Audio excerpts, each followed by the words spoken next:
Eastern Ladakh में line of actual control पर भारत और चीन की सेनाएं आमने सामने हैं। सैनिक डटे हुए हैं और गतिरोध लंबा चलने के आसार लग रहे हैं। ऐसे में दोनों देशों को जिगरी दोस्त रूस की तरफ से मिलिट्री एक्सरसाइज में शामिल होने का इनविटेशन आया था, लेकिन बड़ी खबर यह है कि भारत ने इस एक्सरसाइज में जाने से दो टूक मना कर दिया है। चीन भी एक्सरसाइज का हिस्सा है और भारत नहीं चाहता है कि एलएसी में तनाव के बीच भारत के सैनिक चीन के साथ एक्सरसाइज करें। साथ ही इस एक्सरसाइज में जॉर्जिया से अलग हुए दो रीजन साउथ ओसेतिया और अबकाजिया भी शामिल हो रहे हैं। साथ ही भारत का परंपरागत दुश्मन नंबर 1 पाकिस्तान भी इसमें शामिल हो रहा है। लिहाजा भारत के मना करने के एक साथ कई कारण हैं। भारत जल्द ही अपने इस फैसले के बारे में जिगरी दोस्त रूस को बता सकता है। रूस ने इस मिलिट्री एक्सरसाइज को कावकाज 2020 का नाम दिया है। मोदी सरकार ने लिया बड़ा स्टेप। रक्षा सूत्रों के मुताबिक साउथ ब्लॉक में एक उच्च स्तरीय बैठक आयोजित की गई, जिसमें विदेश मंत्री एस जयशंकर और chief of defence staff general Vipin Rawat मौजूद रहे। बैठक में चर्चा की गई कि ऐसी बहुपक्षीय बैठक में भाग लेना सही नहीं होगा जहां चीन और पाकिस्तान के सैन्य कर्मी मौजूद हों। इससे पहले खबरें थी कि भारत की तीनों सेनाओं की एक टुकड़ी को अगले महीने बहुपक्षीय सैन्य अभ्यास में शामिल होने के लिए रूस भेजा जाएगा, जिसमें चीन, पाकिस्तान और एससीओ के कुछ दूसरे देश भी शामिल होंगे।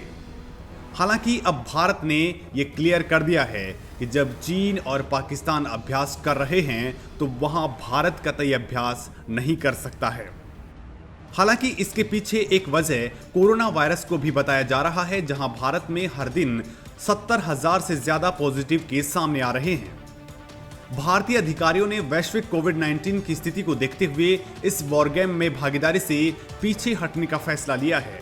हालांकि अभी इस बारे में कोई आधिकारिक रूप से बयान सामने नहीं आया है। क्यों खास है कावकाज वॉर गेम? रूस में अगले महीने ट्राई सर्विस यानी आर्मी, नेवी और एयरफोर्स की एक्सरसाइज होनी है। 15 सितंबर से 26 सितंबर तक Kavkaz strategic command post exercise south रूस में अस्त्रखान में होगी। इस सैन्य अभ्यास में भाग लेने वाले भारतीय दल में सेना के करीब 150 जवान, भारतीय वायुसेना के 45 कर्मी और कई नौसैन्य अधिकारी हिस्सा लेने वाले थे। भारत के तीनों सेनाओं के एक दल ने जून में मॉस्को में ऐतिहासिक रेड स्क्वायर पर आयोजित विक्ट्री डे परेड में हिस्सा लिया था। इसमें चीन की एक टुकड़ी ने भी भाग लिया था। इस एक्सरसाइज के लिए शंघाई कोऑपरेशन ऑर्गेनाइजेशन के देशों के अलावा ईरान, टर्की समेत 18 देशों को शामिल होने के लिए न्योता भेजा गया था। एससीओ 8 देशों का संगठन है, जिसमें भारत और पाकिस्तान 2017 से फुल मेंबर है। एससीओ में चीन, रूस, कजाकिस्तान, किर्गिस्तान, तजाकिस्तान और उज्बेकिस्तान शामिल हैं। रक्षा मंत्री राजनाथ सिंह ले सकते हैं सम्मेलन में भाग। रक्षा मंत्री राजनाथ सिंह शंघाई सहयोग संगठन यानी एससीओ के एक सम्मेलन में भाग लेने के लिए अगले हफ्ते रूस जा सकते हैं। सम्मेलन में क्षेत्रीय सुरक्षा परिदृश्य और भू रणनीतिक घटनाक्रम पर चर्चा हो सकती है।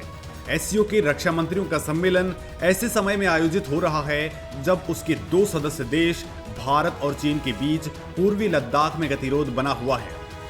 सूत्रों का कहना है कि राजनाथ सिंह 3 सितंबर को मॉस्को के लिए रवाना हो सकते हैं और अगले दिन सम्मेलन होने की संभावना है। जून महीने के बाद सिंह की ये दूसरी रूस यात्रा होगी। रूस ने 10 सितंबर को एससीओ के विदेश मंत्रियों की बैठक में शामिल होने के लिए विदेश मंत्री एस जयशंकर को भी इनवाइट किया है।